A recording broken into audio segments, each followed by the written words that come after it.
Salut à tous, ici Adrien D. Aujourd'hui on est le dimanche 17 mars 2019. J'enregistre cette vidéo pour publication le vendredi 22 mars 2019 puisque je serai en déplacement sur Paris. Donc comme ça vous aurez une petite vidéo que je vous enregistre un peu à l'avance. Et vous voyez ici on a affaire à une Mageia 1 sur votre écran. Bah ouais, vous allez dire c'est un vieux truc mais... En fait, j'avais besoin d'une vieille distribution pour vous montrer ce que j'ai à vous montrer. Vous savez que Linux est un système qui est quand même un petit peu plus sécurisé dans la gestion des droits que Windows. La politique de gestion des droits a été quand même mieux conçue que Windows. Et par défaut, quand vous utilisez votre Linux, le premier compte créé, il n'est pas administrateur, il est utilisateur. C'est la même pour un serveur, on va utiliser le serveur en tant qu'utilisateur, on va utiliser le compte root pour certaines choses, on va interdire l'utilisation de SSH de se connecter en tant que root, les services, FTP, Apache, ce que vous voulez vont tourner en tant qu'utilisateur Apache, en tant qu'utilisateur FTP, jamais en tant que root. Donc ça, c'est plutôt sécurisé. Cependant, si vous avez installé votre distribution Linux, vous vous dites « Ah bah oui, mais Linux c'est sécurisé, je ne le mets pas à jour parce que ça marche, j'ai pas envie de tout péter. » Ou que vous avez un serveur qui traîne dans un coin, vous installez votre site web, vous installez votre Apache, et vous êtes content. Vous dites « ça marche, c'est bon, allez, je touche plus à rien, ça marche. » J'ai peur que la nouvelle version de PHP me sème le bazar, j'ai peur qu'une nouvelle version d'Apache me sème le bazar dans mon application. Et ben vous avez tout faux.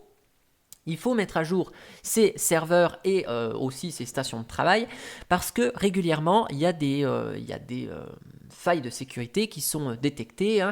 OpenSSL, il y a des failles qui sont détectées par moment. Et le problème de ça, c'est qu'un utilisateur malveillant peut utiliser cette faille. Ou dans FTP, par exemple, il y a une faille. Et il rentre et il arrive à ouvrir un shell à distance. Ou, je ne sais pas, moi par exemple, on a oublié de fermer le telnet, on a toujours telnet sur la machine. Bon, c'est toujours des moyens de pénétrer dans les systèmes. Et ces systèmes, moins on a de portes ouvertes, mieux c'est. Et plus le système est à jour, moins on a de risque d'avoir de vulnérabilité, c'est évident. Cependant, un pirate qui va par exemple utiliser une faille d'OpenSSH ou de FTP pour ouvrir un shell, il va arriver mais il va être connecté en tant qu'utilisateur, j'allais dire lambda, il ne va pas être connecté en tant que root.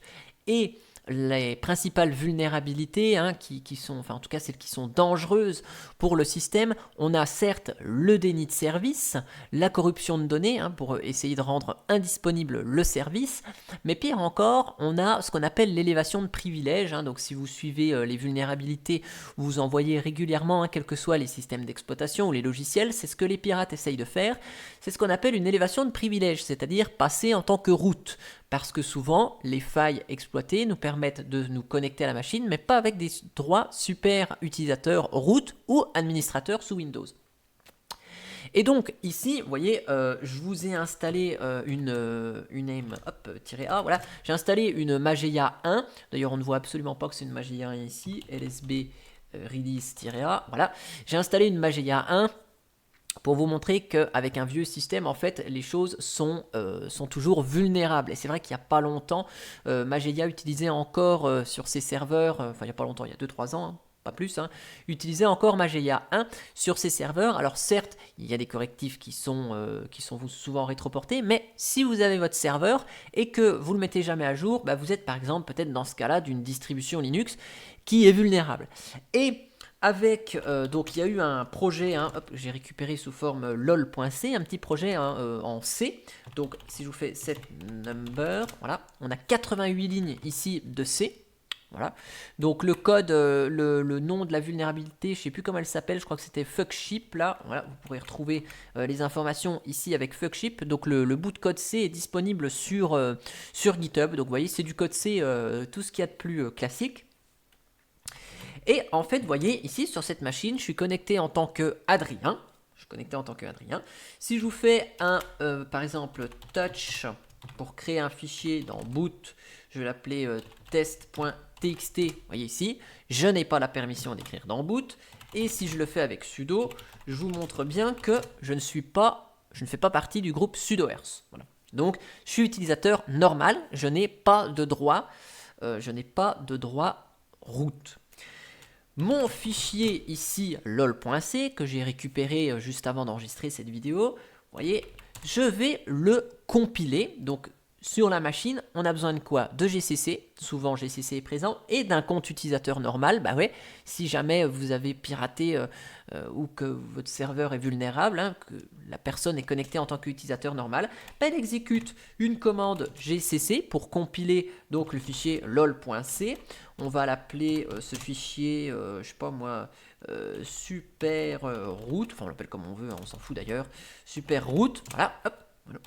Donc ici, la compilation a été très rapide, hein, on n'a que 80 et quelques lignes de code.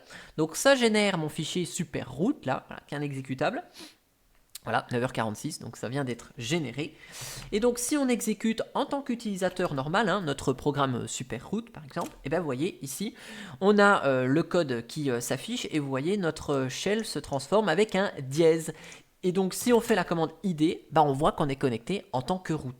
Et là, ça veut dire quoi? Bah, ça veut dire que si notre machine est vulnérable, bah, vous voyez, sans connaître le mot de passe root, eh bien le système est vulnérable, on a une élévation de privilèges et un utilisateur normal est connecté en tant que root et il peut faire n'importe quoi. Donc là, je vais lancer bash, voilà, pour avoir mon prompt version root. Hein. Donc je vous rappelle toujours, hein, on est connecté en tant que root. Si j'essaie de faire un touch boot test.txt, hop, et ben voilà, ls-l boot. Voilà, je viens de créer mon fichier. Alors ls-l, voilà, je viens de créer mon fichier test.txt, voilà, 9h47, donc il est vide. C'est bien l'utilisateur root qui vient de créer ce fichier. Donc vous voyez, avec cet exploit, on est connecté en tant que root, et ce, sans avoir connaissance du mot de passe root, juste avec une connexion en tant que simple utilisateur. Donc c'est pour ça qu'il est important de mettre à jour son système, de ne pas naviguer ni d'avoir connecté à Internet un système qui est vulnérable. Donc là ici je vous ai montré ça avec un petit bout de code en C parce que c'était facile à trouver et puis ça a fait grand bruit en 2013 à l'époque. Mais sachez qu'il y a sans doute d'autres exploits qui ne sont pas encore connus à ce jour qui peuvent éventuellement faire ça. Souvent, les exploits sont trouvés par les pirates, ils en informent les systèmes concernés quand ce sont des gentils pirates. Ils vont corriger la brèche et ensuite après, une fois que la brèche est corrigée, les systèmes sont à jour, le patch correctif est mis à jour, le pirate dévoile son exploit en disant voilà, j'ai trouvé ça et ça a été corrigé. Ça ne se passe pas dans ce cas-là, dans un seul cas, c'est ce qu'on appelle la faille 0day, c'est-à-dire que la vulnérabilité est publiée alors que le correctif ne l'est pas encore. Et donc ça, c'est beaucoup plus grave. Voilà, donc ici, c'était juste pour vous montrer par cet exemple simpliste qu'on peut se connecter en tant que root à une machine vulnérable qui n'est pas à jour. Donc moralité de l'histoire, mettez bien vos systèmes à jour. Mettez bien vos serveurs si vous gérez vos serveurs à jour. Si vous avez un serveur chez vous connecté directement à Internet, un petit Raspberry ou autre, vous dites pas ça marche, je touche pas. Non, dites-vous ça marche, je mets à jour pour ne pas avoir de problème. Sachant que ici, rien n'empêche un pirate, dans ce cas ici, de prendre la main sur votre machine en route, d'y installer un programme malicieux qui va faire des choses bizarroïdes sur votre machine et vous vous rendrez compte de rien. Voilà. Donc, mettez bien à jour vos systèmes Linux. Je vais même arrêter cette machine puisque je suis connecté en tant que root avec mon exploit. Et j'espère en tout cas que cette vidéo vous aura plu. Et moi, je vous dis à bientôt pour une prochaine vidéo. Allez, ciao ciao!